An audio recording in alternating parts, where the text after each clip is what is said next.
Man, like I've been in the game since 2005, man. So when I got the call, man, bro, it was, whew, you tell you, man, you made it, but did you really make it, man? So man, this is like once I get there, I think it'd be more wide open. For like everybody back home, man, they've been man dying for me to get in the UFC, and it's finally here happening. Still unreal, but I think once I get to Jacksonville next week, it'll be okay. This is it now. Let's go to work, brother. I was an athlete growing up, man, to compete.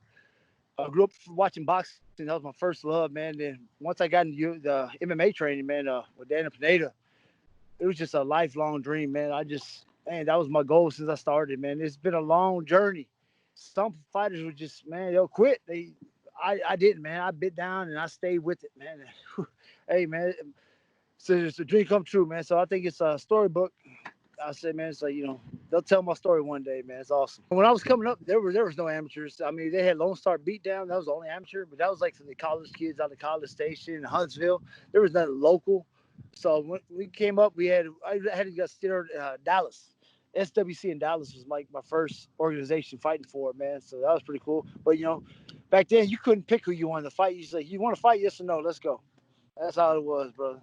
Chase, he fought Rashad Cutler. He fought Justin Ledette. I fought both those guys. I fared well against Ledette when we first came up. I was winning that fight, and I made a dumb mistake, and I got caught on bar. I was still early. I wasn't in the best shape. I was on like he was on the come up, and so was I. But I took him lightly. That was my mistake, and I never did that again. But as for Sherman, man, this is I say it's a blue collar fight. It's a fight for the fans.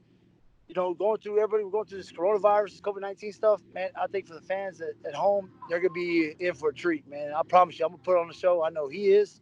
Hey, man, it's everything. It's kill or be killed for me. That's just my mindset. Hey, man, I got nothing to lose, everything to gain. So I'm going for it all, man. The way they got it set up, man, no fans, hotels real private. It's just me in my corners. I mean, they got it set up legit, man. So man, big thanks to Dana White and Mick Maynard for giving me this opportunity, but I'm excited for it. But they're gonna take care of us out there. I hear we got to check our temperature like daily around the hotel, so that's good to know, man. But one of us, we're going to sleep. Somebody's gonna say it. There's no decision.